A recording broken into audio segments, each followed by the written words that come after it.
The fluorescent lights of the Value Mart hummed a steady, high-pitched song above my head, a sound so constant I only noticed it in the quiet moments.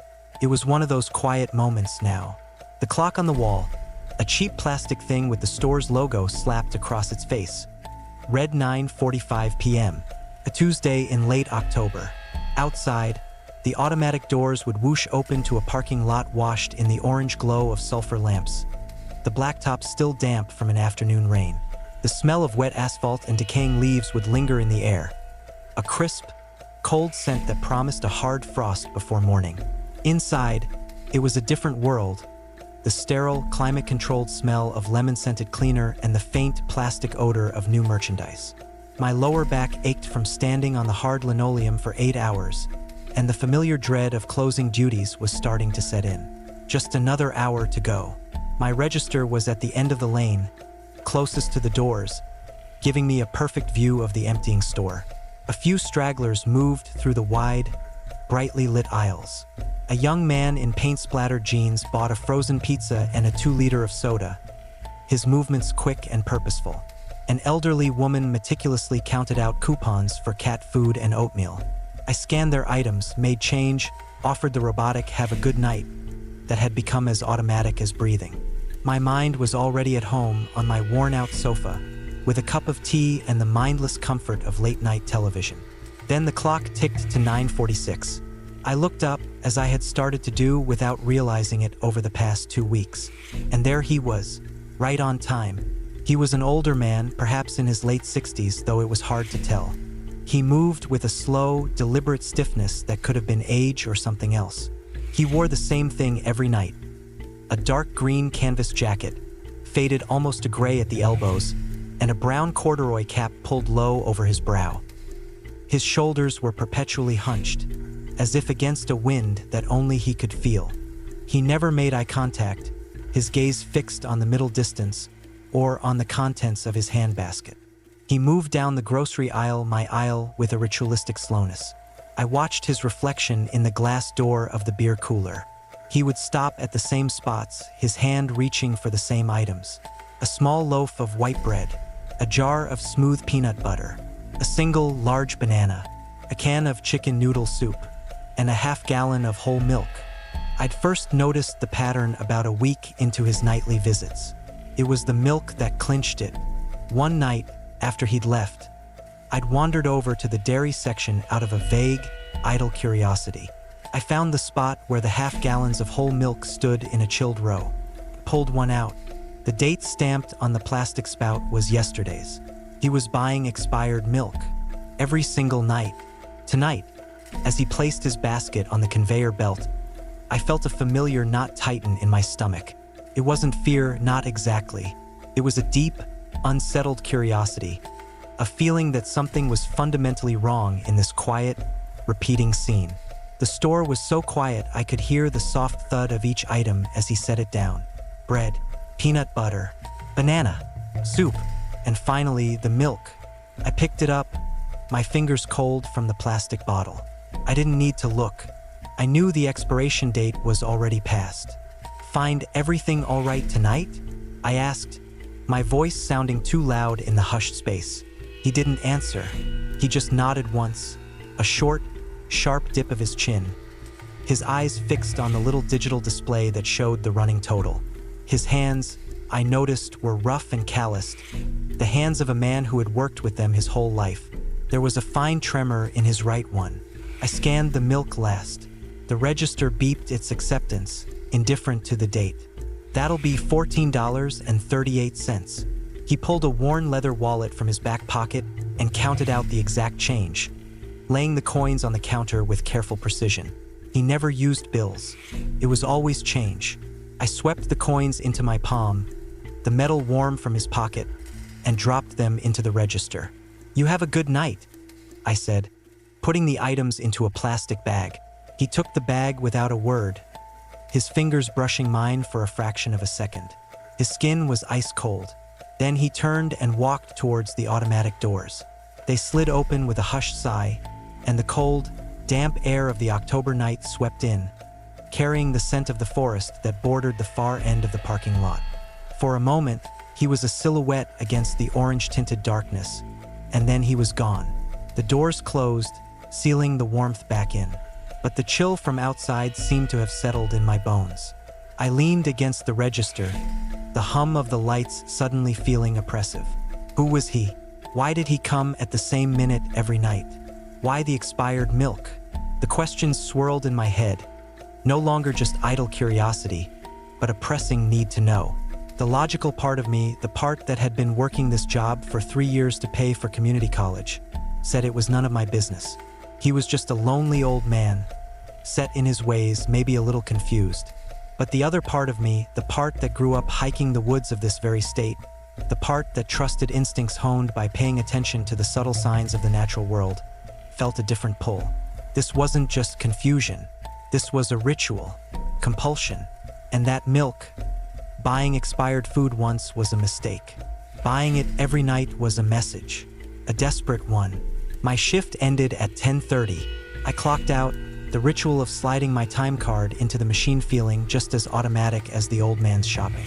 I pushed through the employee exit into the back parking lot, the cold air a shock after the store's stale warmth. My beat-up sedan was one of the only cars left.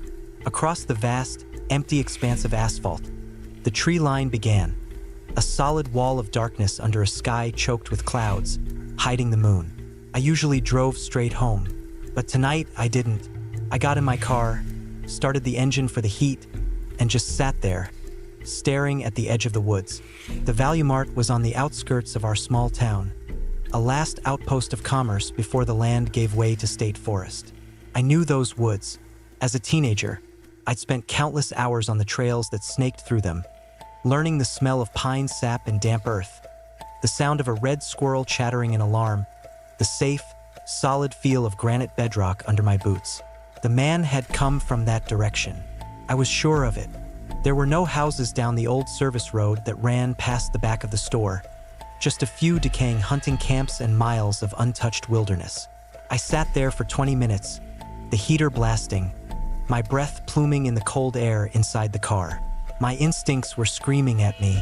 This was a bad idea. Following a stranger into the woods at night, based on a hunch, it was the premise of a horror movie. But the image of his trembling hands, the cold touch of his skin, and the certain knowledge of that expired milk, it formed a picture of profound isolation. What if he was sick? What if he was lost, not in the woods, but in his own mind? What if he had no one? With a sigh that fogged the windshield, I put the car in gear. I didn't drive towards home. I turned onto the old service road, a narrow ribbon of cracked asphalt that disappeared into the towering pines. The orange glow of the parking lot lights faded quickly in my rearview mirror, replaced by the weak, yellowed beams of my own headlights. The world outside shrank to a tunnel of light piercing a sea of blackness. The road was rough, potholed and littered with fallen branches. The sound of my tires crunching over gravel and pine cones was loud in the silence. I drove slowly, my hands tight on the steering wheel, my eyes straining to see into the shadows between the trees. The air coming through my slightly open window was rich and cold, smelling of wet pine needles and decaying wood. I could hear the wind now, a soft sigh high up in the canopy, a sound entirely different from the mechanical hum of the store. After about a mile, I saw it, a flicker of light deep in the woods to my right. It was too low and too steady to be a firefly. A lantern. I slowed the car to a crawl, then pulled over onto a patch of soft shoulder, the tires sinking into the damp earth. I turned off the engine. The silence that rushed in was absolute and heavy. My heart was thumping a frantic rhythm against my ribs. This was it, the point of no return. I got out of the car, the cold immediately seeping through my thin jacket. I stood for a moment, letting my eyes adjust. The faint, silvery light of the cloud-obscured moon provided just enough illumination to see the outlines of the trees. I could make out a faint footpath leading off from the road, barely more than a game trail. The lantern light was coming from down there. My hiking instincts kicked in. I noted my landmarks. A large boulder shaped like a sleeping bear, a lightning-struck pine that stood out starkly white against the darkness. I always told someone where I was going when I hiked. Tonight, I had told no one. That was my first mistake. My second was not having a proper flashlight, only the weak one on my phone. I clicked it on, cupping my hand over the beam to dim it, and started down the path. The forest floor was a soft carpet of fallen needles and leaves, muffling my footsteps. The air was colder here, trapped under the trees. I could feel the dampness through my sneakers, a foolish choice for a night like this. Branches, unseen in the gloom, reached out and snagged my sleeves. The smell was intense here, the sweet rot of fallen leaves, the sharp tang of fungus, the clean, crisp scent of the firs. An owl hooted somewhere far above, a low, resonant sound that didn't startle me but instead felt like a part of the forest's natural heartbeat. This was a world I understood, a world of simple, factual dangers and beauties.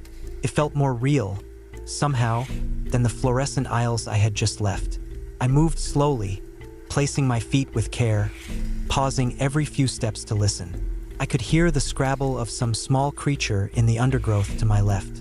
A deer, perhaps, or a raccoon. I heard the soft rustle of its movement, then silence. It was watching me. I stood still, waiting, until I heard it move away, unconcerned. That was a good sign.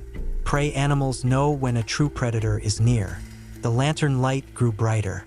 I could see its warm, yellow glow flickering through the trees, casting long, dancing shadows. I crept closer, using the thick trunks of the pines as cover. The path opened into a small, rough clearing. And there it was.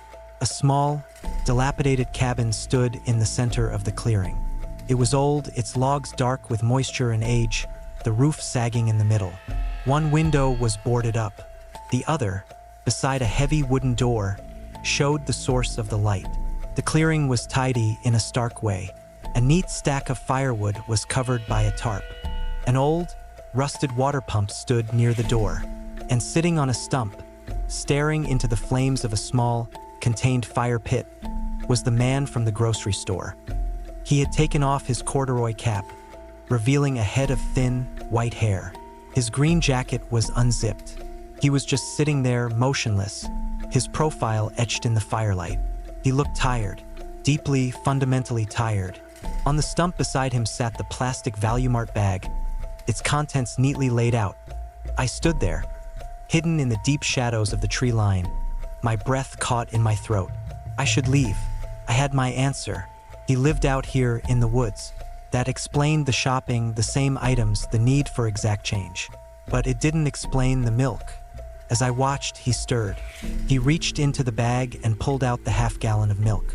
He unscrewed the cap, the sound a small, sharp crack in the quiet. He didn't pour it into a cup. He didn't drink it. He stood up, slowly, stiffly, and walked a few paces to the edge of the clearing, near the trees not far from where I was hiding. And then he began to pour the milk onto the ground. He did it carefully, steadily, making sure every last drop was emptied onto the leaf litter. It was a ritual, a deliberate offering. When the bottle was empty, he set it down carefully beside him and stood there, his head bowed, his shoulders slumped.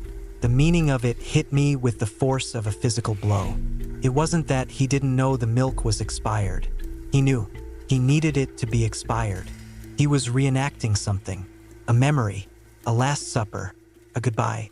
I must have made a sound, a sharp intake of breath, the scuff of a foot on a rock. His head snapped up, his eyes, reflecting the firelight, locked directly onto mine. There was no surprise in them, no anger, just a deep, bottomless sadness. "I know you're there," he said. His voice was rough, like stones grinding together, but it was calm. "You can come out." For a long moment, I was frozen. Every instinct screamed to run, but the raw, unguarded sorrow in his face held me. I stepped out of the shadows and into the edge of the firelight.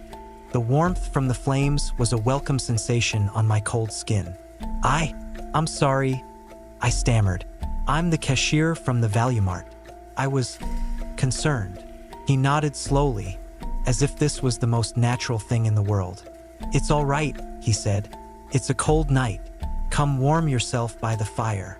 It was such a normal, hospitable thing to say in such a profoundly abnormal situation. I walked forward slowly, stopping on the opposite side of the fire pit from him. The flames danced between us, a barrier and a connection. "My name is Eli," he said, not looking at me, but back at the spot where he'd poured the milk. "I'm Maya." We stood in silence for a while, the only sounds the crackle of the fire and the sigh of the wind. The suspense that had coiled in my stomach for weeks began to slowly unknot, replaced by a heavy, aching understanding. I didn't need to ask. He was ready to tell. "Her name was Clara," he began, his voice low and even. "We lived in a little house not far from here. It's gone now, torn down.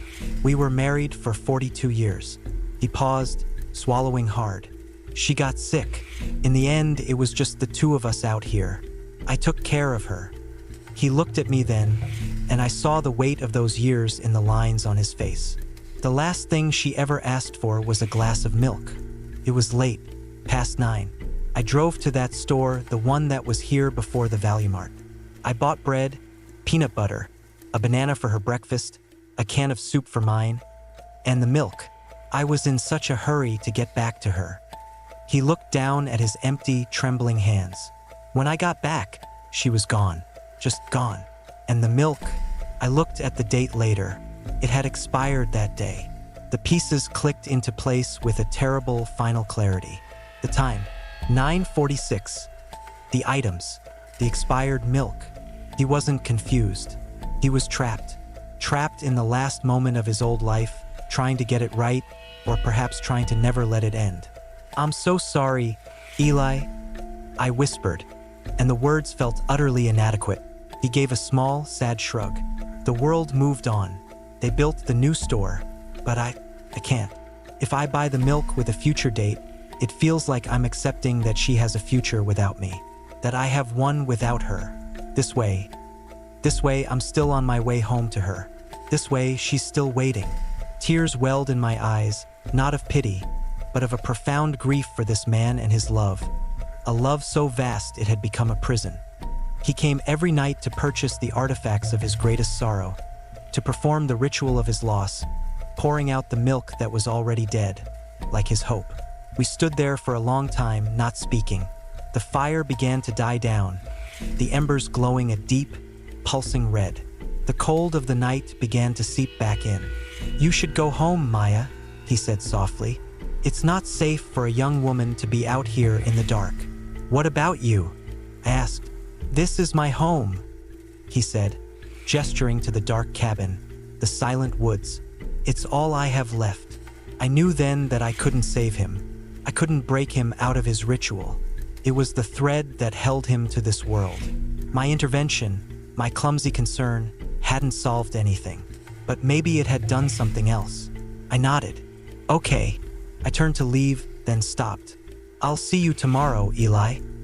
He looked at me, and for the first time, I saw a flicker of something other than sorrow in his eyes. It might have been gratitude. "Good night, Maya." I walked back down the dark path, the beam of my phone flashlight bouncing ahead of me. The woods no longer felt threatening. They felt sad, filled with the echo of Eli's love and loss. I found my car, the metal cold and beaded with moisture. I drove home through the sleeping town, the events of the night replaying in my mind. The next night at 9:46, he was there. Same jacket, same cap, same basket. He walked down my aisle and placed his items on the conveyor belt. Bread, peanut butter, banana, soup, expired milk. This time, when he looked up, I met his eyes. I gave him a small, gentle smile. He didn't smile back, but the tightness around his eyes softened almost imperceptibly. "Find everything all right tonight?" I asked, my voice quiet. He nodded. "Yes, thank you." I scanned the items. When I got to the milk, I didn't pause. I didn't flinch. I just beeped it through, another item in the nightly ritual. 1438. He counted out the exact change, his hands still trembling. As I handed him the bag, our fingers brushed again. They were still cold. "You have a good night, Eli," I said. "You too, Maya," he replied. He turned and walked towards the doors. They slid open, and the cold night air swept in. He disappeared into the darkness, heading back to his cabin, his memories, and his private offering. I never followed him again. I never spoke of what I knew to anyone. Some wildernesses are not made of trees, but of time and memory. Some trails don't lead to a summit, but in a perfect, painful circle. My job was no longer just a job. It had become a vigil. I was the keeper of his ritual, the silent witness to a love that refused to die. And in a strange way, it taught me more about devotion than I had ever known. The world is full of people just trying to get home, one way or another. And sometimes the most important thing you can do is simply ring up their items, take their change, and let them go on their way.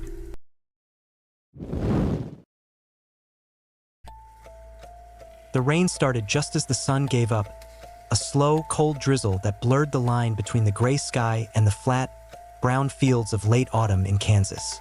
I was on State Highway 96, a long, straight strip of asphalt that felt like it would never end. My old station wagon, usually reliable, had coughed and shuddered to a stop 20 minutes ago, the engine letting out a final, tired sigh before going completely silent. The glow of my phone had died shortly after, the map on the screen freezing into a useless digital picture before fading to black. I was alone, the rain tapping a steady, lonely rhythm on the roof. I had been walking for what felt like an hour, my jacket soaked through, the cold seeping into my bones. The fields on either side of the road were vast and dark, the fallen cornstalks looking like a ghost army in the fading light. There were no other cars. The only sounds were the hiss of the rain, the squelch of my own shoes on the wet shoulder of the road, and the wind, a low, mournful whistle as it swept across the open land. I pulled my collar tighter, my fingers numb. My instincts were humming with a low-level anxiety. This was not safe. The temperature was dropping. Hypothermia was a real, factual danger in conditions like this. I needed shelter, and I needed it soon. Then I saw a light. It was a weak, yellow glow in the distance, maybe a mile ahead. A landmark. I fixed my eyes on it, using it as a guide, a point to walk towards to keep the panic at bay. My safety strategy was simple. Stay on the road, keep moving towards the light, and hope it was something more than a farmhouse a mile off the highway. As I got closer, the light resolved into a neon sign, flickering through the rain. It was a simple, red script that read, "Earl's Eats."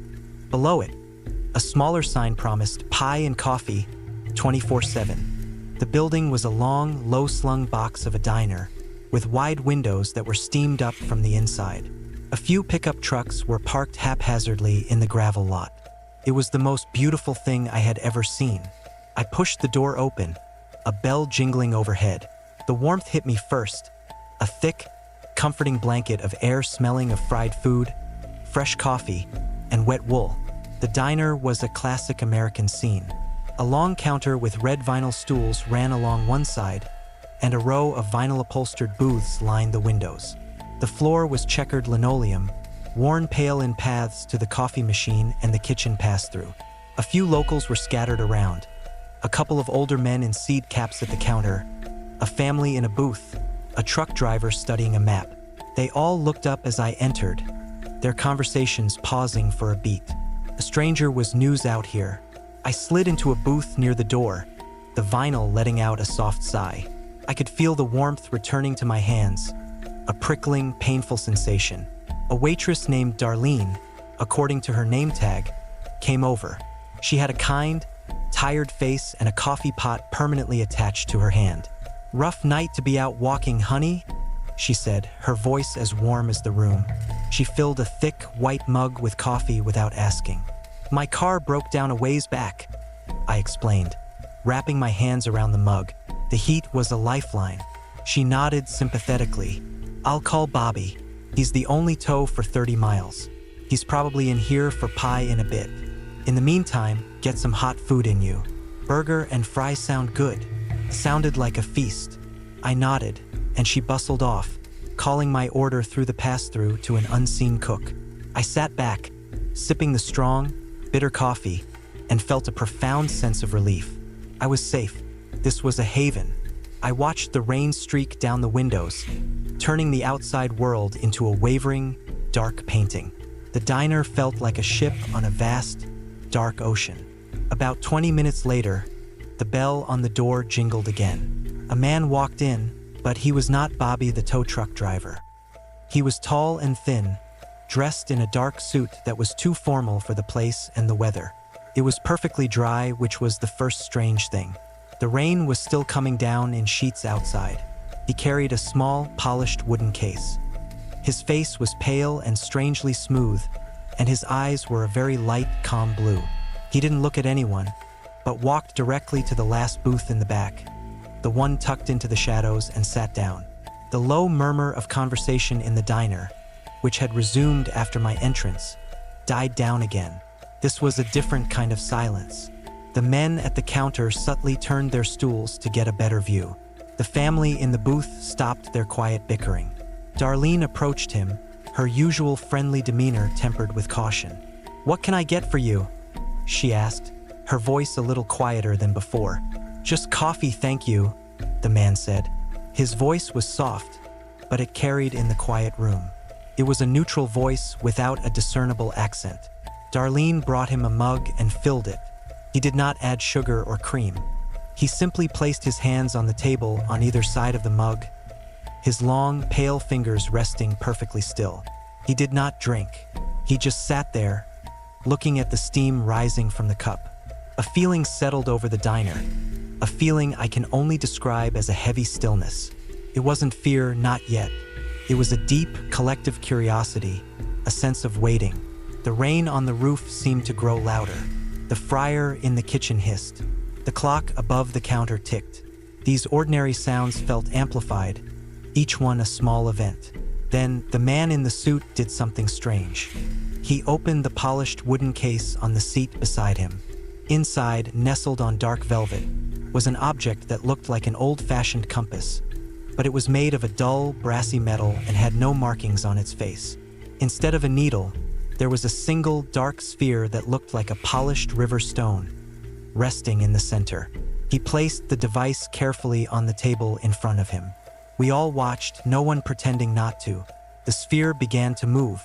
It didn't spin like a compass needle. It rolled, slowly, deliberately, to the very edge of the circular face. It stopped there, pointing not north or south, but directly at the family in the booth across the room.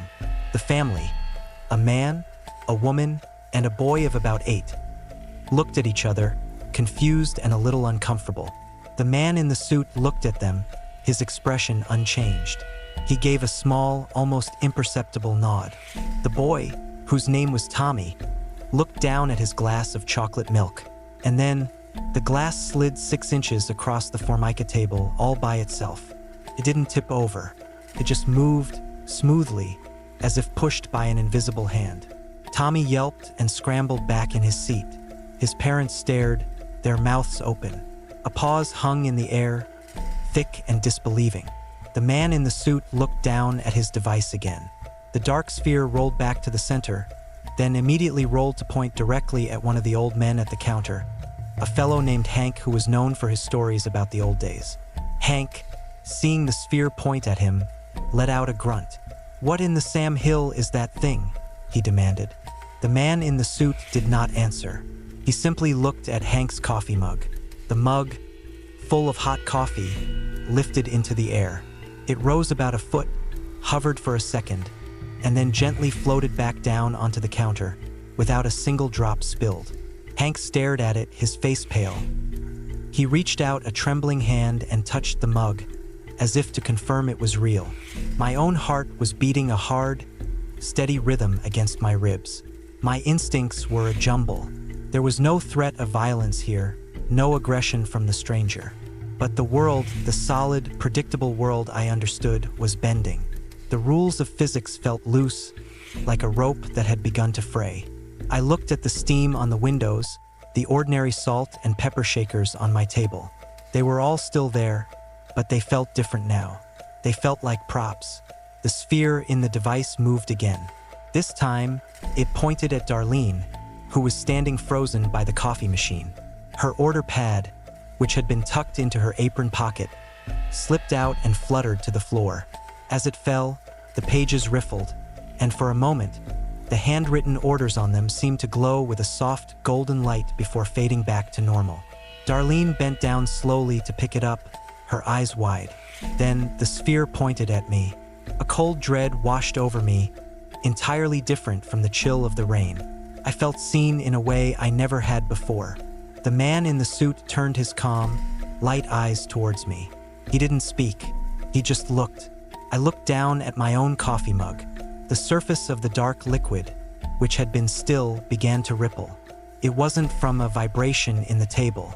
It was as if a tiny, invisible stone had been dropped into the center. The ripples spread outwards, hitting the sides of the mug perfectly.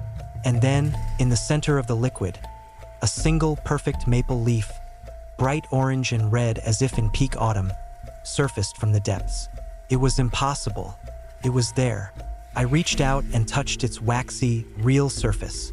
The scent of maple and woods filled my nose for a brief second. I looked up at the man, my breath caught in my throat. He gave me the same small, acknowledging nod he had given the boy. He closed the lid of the wooden case. The sound of the latch clicking shut was soft, but it seemed to break the spell that had fallen over the diner. He stood up, left a $5 bill on the table for the coffee he never drank, and walked to the door. He opened it, the bell jingling a cheerful, normal sound that was now utterly bizarre. He stepped out into the rainy night and closed the door behind him. For a long moment, no one moved. No one spoke. We were all just looking at each other, at the objects that had moved, at the leaf floating in my coffee. Then, everyone started talking at once. "Did you see that? My glass moved. The coffee, it floated. Hank, you saw it, right?" The truck driver, a large, practical-looking man, got up and went to the door. He opened it and looked out into the parking lot. He stood there for a full minute, the rain blowing in. He finally closed the door and turned back to us, his face bewildered. "He's gone," the truck driver said, his voice flat with shock. "There's no one out there. No car. Nothing. It's just empty." We all crowded to the windows, wiping away the condensation. He was right. The gravel lot was empty except for the same pickup trucks. The highway beyond was a dark, wet ribbon, completely deserted. The man in the dry suit had vanished into the stormy night as if he had never been there at all. Bobby, the tow truck driver, arrived 10 minutes later, bringing with him a blast of cold air and normalcy. "Heard you had some car trouble," he said to me, shaking the rain from his cap. He looked around at the quiet, stunned faces. "What's got into everybody? You all look like you've seen a ghost." We tried to explain. The story came out in a jumble from all of us. The floating mug, the sliding glass, the glowing notepad, the leaf in my coffee. Bobby listened, his expression shifting from curiosity to skepticism to a kind of wary confusion. He didn't fully believe us, but he couldn't dismiss the sheer number of witnesses, all telling the same impossible story. He drove me back to my car. The rain had finally lightened to a mist. He tinkered with the engine for a few minutes, then got it started with a simple adjustment. "Loose wire," he said, wiping his hands on a rag. He looked at me, his face serious in the glow of the headlights. "You really saw all that back there?" "I did," I said, and I showed him the maple leaf, which I had carefully blotted dry and tucked into my pocket. It was still there, a small, impossible piece of evidence. He just shook his head, a man of the practical world confronted with something that defied it. I drove away from that diner and from that town, but a part of me never left. The event didn't leave me with a grand, cosmic message. It didn't feel like a warning or a prophecy. It felt more like a demonstration, a lesson in the true nature of the world. The wilderness is not just out there in the forests and the plains. It's in the fabric of things. It's in the space between atoms, in the rules we think are unbreakable. Sometimes, on a rainy night in a place you've never been, a crack can appear in the ordinary world. And through that crack, you can see that everything is far stranger, far more mysterious, and far more connected than we ever allow ourselves to believe.